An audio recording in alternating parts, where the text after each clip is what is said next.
사도신경하심으로 신앙 고백하겠습니다.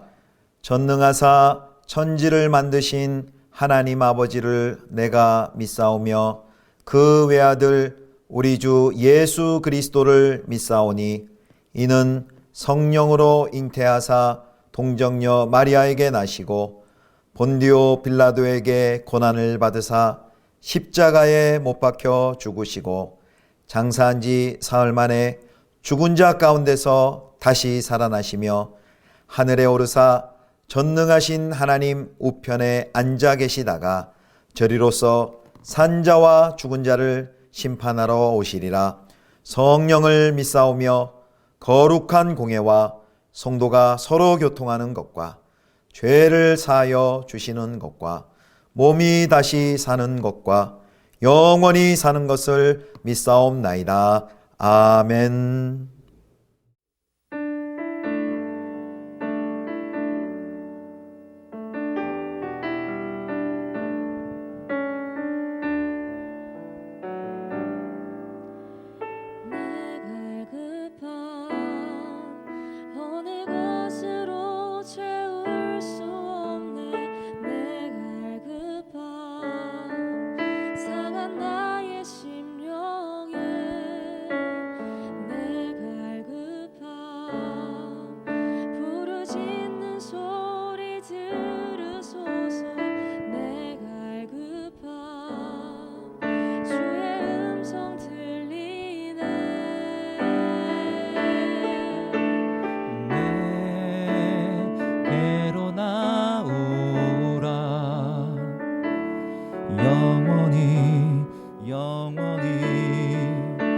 목마른 전혀 없으리. 내게로 나오라. 가까이 생수의 근원 대신 주께.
가까이 생수의 근원 대신 주께. 내게로 나오라. 영원히 목마름 전혀 없으리. 내게로 나오라. 가까이 생수의 근원 대신 주께.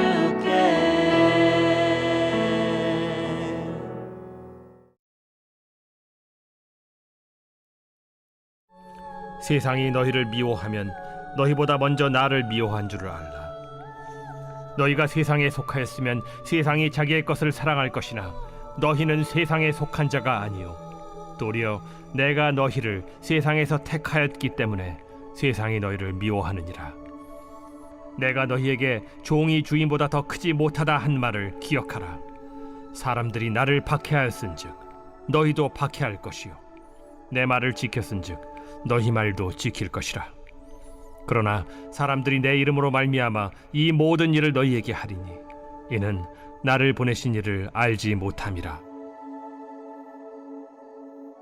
내가 와서 그들에게 말하지 아니하였더라면 죄가 없었으려니와 지금은 그 죄를 핑계할 수 없느니라. 나를 미워하는 자는 또 내 아버지를 미워하느니라. 내가 아무도 못한 일을 그들 중에서 하지 아니하였더라면 그들에게 죄가 없었으려니와 지금은 그들이 나와 내 아버지를 보았고 또 미워하였도다. 그러나 이는 그들의 율법에 기록된 바 그들이 이유 없이 나를 미워하였다 한 말을 응하게 하려 함이라. 내가 아버지께로부터 너희에게 보낼 보혜사 곧 아버지께로부터 나오시는 진리의 성령이 오실 때 그가 나를 증언하실 것이요 너희도 처음부터 나와 함께 있었으므로 증언하느니라. 성도 여러분, 좋은 아침입니다. 오늘도 하나님의 은혜가 가득히 넘치는 복된 한 날 되시기를 축복합니다. 오늘 본문은 요한복음 15장 18절부터 마지막 27절까지의 말씀으로 두 종류의 거부라는 제목으로 하나님 말씀 함께 묵상하겠습니다. 예수님께서는 세상에 남겨질 제자들을 향한 가르침을 계속하십니다. 예수님께서는 그 제자들이 받을 고난에 대해서 신학적인 이유를 설명해 주심으로 이제 남겨진 제자들에게 그런 고난과 핍박이 올지라도 물러서지 않도록 준비시키십니다. 자, 먼저 우리 15장 18절을 말씀을 보겠습니다. 18절입니다. 세상이 너희를 미워하면 너희보다 먼저 나를 미워한 줄을 알라. 예수님께서는 세상이 제자들을 미워할 것이다 라고 말씀하십니다. 예수님이 함께 하신다는 약속이 제자들에게 비단길 꽂기를 약속하지 않습니다. 예수님이 함께 하시는 그 사람 세상이 미워할 것이다 라고 선언을 하십니다. 제자들에게 큰 충격이 되었을 것입니다. 그렇다면 왜 세상이 예수님을 따르는 사람들을 미워하는가? 이제 세 가지 예수님께서는 신학적인 설명을 하십니다. 자, 19절 말씀 보면 첫 번째로는 그 제자들의 정체성 때문입니다. 자, 19절 말씀 같이 봅니다. 너희가 세상에 속하였으면 세상이 자기의 것을 사랑할 것이나 너희는 세상에 속한 자가 아니요 도리어 내가 너희를 세상에서 택하였기 때문에 세상이 너희를 미워하느니라. 아멘. 제자들은 이제 세상 편이 아니란 얘기예요. 제자들은 세상이 싫어하는 하나님의 영역으로 소속을 옮겼기 때문에 미워하는 것이죠. 뭐 프로야구나 이런 프로구단에서 가끔 그런 경우가 있지 않습니까? 한 구단에 소속돼서 오랫동안 이제 사랑을 받다가 이제 다른 구단으로 가는 경우, 다른 구단으로 가서 이제 다시 그 예전에 소속됐던 그 팀과 경기를 하게 될 때, 물론 그 선수를 이제 좋아하고 응원하지만 이제 다른 팀 선수가 되면 그 선수를 응원할 수가 없게 되죠. 오히려 이제는 막 미워하는 그런 관계도 되는 것을 볼 수 있습니다. 소속이 달라져 버렸습니다. 자, 그것이 이제 첫 번째 제자들의 정체성이고요. 자, 둘째는 제자들이 가진 예수님과의 관계 때문입니다. 자, 20절입니다. 내가 너희에게 종이 주인보다 더 크지 못하다 한 말을 기억하라. 사람들이 나를 박해하였은즉 너희도 박해할 것이요 내 말을 지켰은즉 너희 말도 지킬 것이라. 바로 예수님과 제자들과의 관계에 대해 말씀하신데요. 어둠은 참빛인 예수 그리스도를 싫어하십니다. 제자들이 포도나무와 가지처럼 예수님 안에 있기 때문에 그래서 예수님을 미워하듯 동일하게 예수님께 속한 이 제자들을 미워하게 될 것입니다. 예수님과 한 관계이기 때문에 예수님을 미워한다면 당연히 제자들도 미워하게 된다라는 것이고요. 세 번째 미워하는 증오하는 이유는요. 셋째는 21절에 나와 있습니다. 그러나 사람들이 내 이름으로 말미암아 이 모든 일을 너희에게 하리니 이는 나를 보내신 이를 알지 못함이라. 예, 세상이 하나님을 알지 못하기 때문이다 라고 말씀을 합니다. 그래서 세상은 예수님으로 인해 제자들까지 핍박할 것인데 예수님도 알지 못하고 예수님을 보내신 분이 누구인지도 알지 못하기 때문입니다. 그런데 여기서 알지 못한다는 것은 단순한 무지가 아니라 완고한 반역 또 의도적인 거부를 뜻합니다. 당시에 많은 종교 지도자들에게 예수님께서 또 종교 지도자들과 많은 사람에게 하나님의 보내신 또 하나님의 아들이심을 참됨을 확인시켰음에도 그들은 믿지 않았습니다. 의도적으로 거부했고 의도적으로 반역을 했죠. 왜냐하면 하나님보다 세상과 자기 자신을 사랑했기 때문입니다. 그래서 그렇기에 빛으로 세상에 오신 예수님께서는 세상의 죄 때문에 어떻게든 죽을 운명에 놓여 있으셨습니다. 그런데 예수 안에 있는 제자들도 바로 이런 세상의 무지와 완고함 때문에 예수님과 동일한 고난을 경험할 것이다 라는 말씀입니다. 사랑하는 성도 여러분, 오늘 방금 이제 예수님께서 제자들이 세상에 미움을 받을 것이다 라고 하면서 그 세 가지 이유, 제자들이 이제 소속이 바뀌었다, 그리고 제자들과 예수님과의 그 관계 때문에 예수님을 미워하면 당연히 제자들도 미워한다, 그리고 셋째는 세상이 하나님을 알지 못하고 예수님을 알지 못하는 완고한 반역 가운데 예수님을 따르는 제자들에게도 거부와 미움과 핍박이 있을 것이다 라고 말씀을 하십니다. 그래서 세상의 중호와 핍박은 바로 제자들이 예수님 안에 거하고 있다라는 증거가 되는 것이죠. 물론 죄 때문에 당하는 경우가 아니라면 말입니다.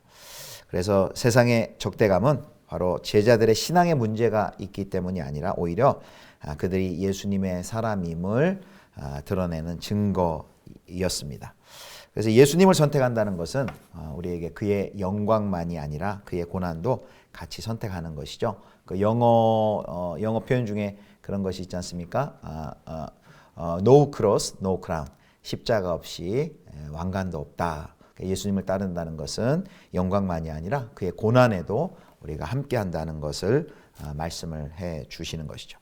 자, 그다음에 이제 22절부터 25절까지는요. 이제 세상의 그 죄에 대해서 예수님께 지적을 하시는데요. 이제 앞부분에서 제자들을 향해서 세상이 핍박할 것이다. 그때 내가 했던 말을 잘 기억하고 그것을 견뎌내라. 이런 의도로 예수님께서 말씀하셨는데요. 그렇다면 제자들은 이 세상에 대해서 어떤 시각을 가져야 될까요? 그래서 제자들이 그 세상을 그 죄의 관점에서 보도록 예수님께서 설명을 하십니다. 자, 22절과 24절을 볼 텐데요. 22절입니다. 내가 와서 그들에게 말하지 아니하였더라면 죄가 없었으려니와 지금은 그 죄를 핑계할 수 없느니라. 24절입니다. 내가 아무도 못한 일을 그들 중에서 하지 아니하였더라면 그들에게 죄가 없었으려니와 지금은 그들이 나와 내 아버지를 보았고 또 미워하였도다. 이 두 말씀, 이런 얘기죠. 예수님이 와서 진리를 가르쳐 주지 않았다면 그들에게 죄가 없었을 것이고, 또한 예수님이 누구도 할 수 없는 일을 하지 않았더라면 그들에게 죄가 없었을 것이다 라고 말씀하십니다. 이 그 두 절에 있는 말씀은요, 우리가 세 가지로 정리를 해볼 수 있는데요. 첫 번째, 이 말씀은 예수님의 정체성을 나타내 보여줍니다. 예수님께서는 하나님의 계시자로 그분의 말씀과 표적은 단순히 예수님 자신의 어떠함을 보여주는 것이 아니라 세상을 향한 하나님의 뜻과 사랑을 보이는 증거입니다. 그래서 바로 그 예수님에 대한 반응은 그를 보낸 하나님에 대한 반응이고, 구원이나 심판도 바로 예수 그리스도를 향한 반응에 따라 달라집니다. 두 번째, 이 15장 22절 24절 방금 읽은 두 말씀은요, 그 말씀을 통해 세상의 완악함을 우리가 확인할 수 있습니다. 세상은 예수님의 말과 능력을 경험했음에도 그를 미워했습니다. 궁극적으로 하나님을 미워했기에 하나님을 계시하는 예수님을 미워한 것이죠. 자, 세 번째, 마지막으로는요, 그래서 이런 면에서 당장 현실은 세상이 제자들보다 크고 힘이 있어 그들을 핍박하는 것이지만, 그 보이지 않는 이면에 보이지 않는 진실은 무엇입니까? 바로 그러한 세상이 하나님을 거부하고 예수 그리스도를 거부하는 그 세상은 창조주에게 정죄받고 망할 운명에 있다라는 것을 보여줍니다. 그래서 예수님께서 이런 말씀을 하시는 것은 제자들에게 믿음의 눈을 열어주시기 위함입니다. 그 믿음의 눈을 열어서 세상의 참 실체를 인식하고 그 고난을 잘 견뎌낼 수 있도록 그것을 설명해 주시는 것입니다. 사랑하는 성도 여러분, 어두운 세상은 빛으로 오신 예수님을 미워합니다. 자기 중심성으로 가득 찬 세상의 그 어두움을 예수님께서 폭로하셨기 때문입니다. 그래서 세상은 예수님이 택하여 세우신 예수님의 제자들을 당연히 미워합니다. 그들 역시 예수님을 본받아 사랑으로 자기를 부인하고 또 어둠의 방식과 타협하지 않기 때문입니다.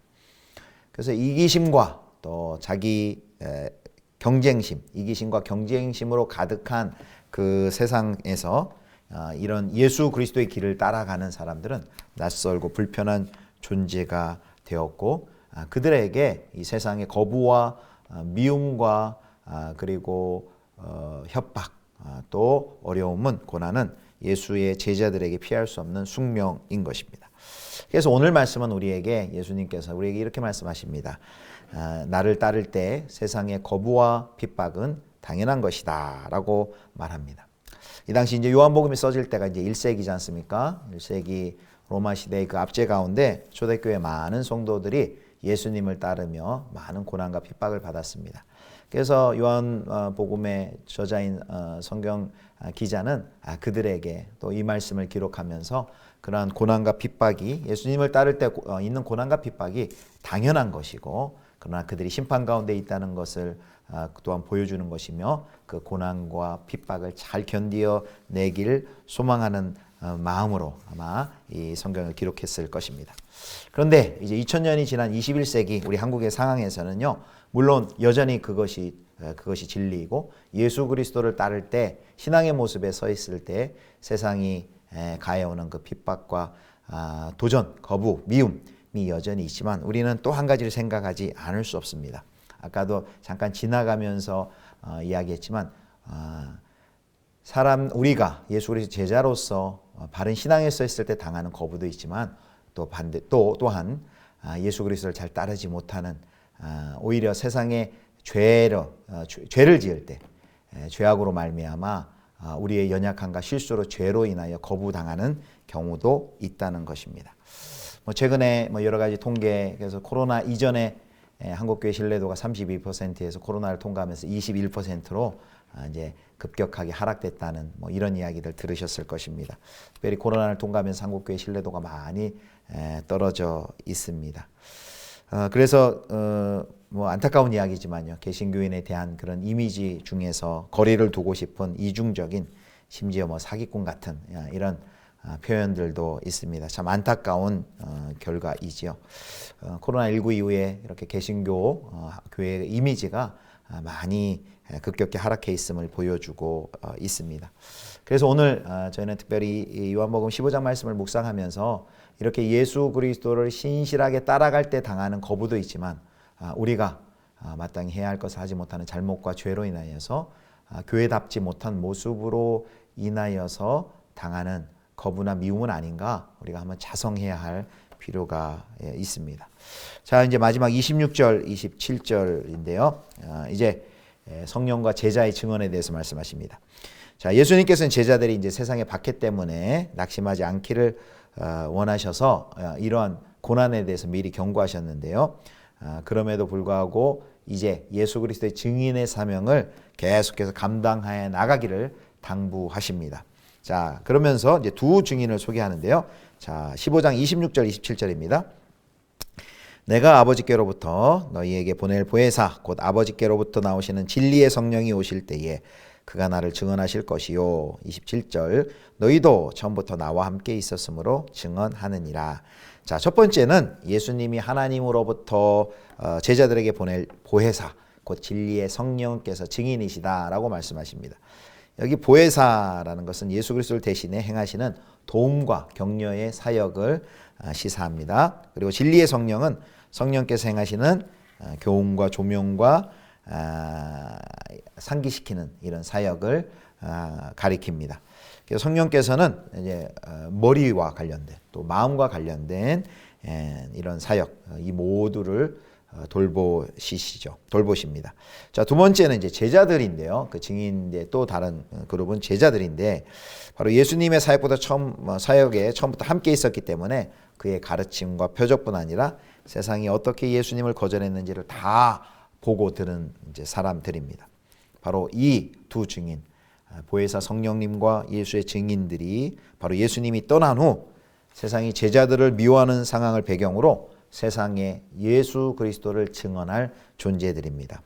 그러니까 성령님과 예수님의 제자들을 합치면 바로 성령님을 통해 진리의 성령님을 통해 예수님의 제자들은 바로 예수님에 대한 진리, 즉 그가 세상에 온 참 메시아요, 참 그리스도요, 그를 통해서만 어둠에서 빛으로 옮겨질 수 있다라는 것을 증거할 자들입니다.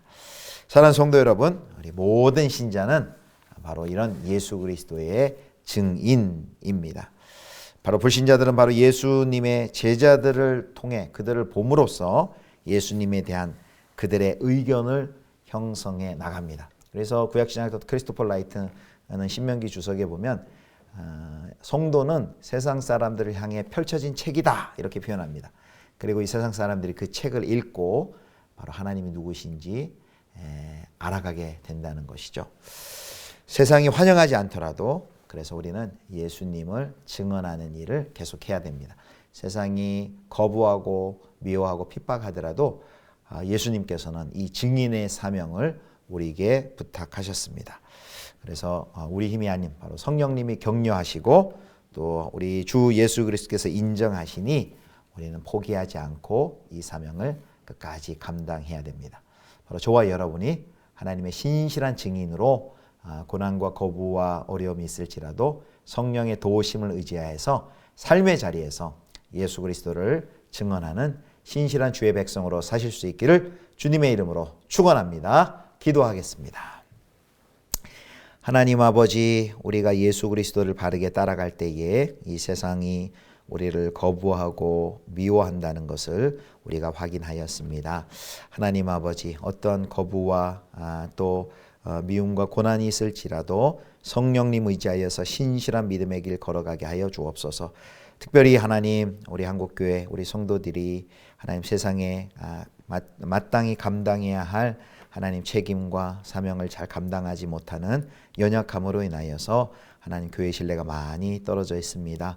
우리의 연약함과 죄를 돌아보게 하여 주시고 한국교회가 하나님 조국교회가 다시 한번 복음 안에서 새롭게 태어나고 강도 만난 온 세상을 향해 하나님 손과 발을 손과 또 발로서 예수님의 손과 발이 되어 그들을 섬기고 사랑하는 또 하나님께 영광 돌리는 귀한 사역 감당할 수 있도록 회복의 은총 허락해 주옵소서. 우리 구주 예수 그리스도의 이름으로 기도드립니다. 아멘. 주님 가르치신 기도하겠습니다. 하늘에 계신 우리 아버지여, 이름이 거룩히 여김을 받으시오며 나라의 임하옵시며 뜻이 하늘에서 이룬 것 같이 땅에서도 이루어지이다. 오늘날 우리에게 일용할 양식을 주옵시고 우리가 우리에게 죄 지은 자를 사하여 준 것 같이 우리 죄를 사하여 주옵시고 우리를 시험에 들게 하지 마옵시고 다만 악에서 구하옵소서. 대개 나라와 권세와 영광이 아버지께 영원히 있사옵나이다. 아멘.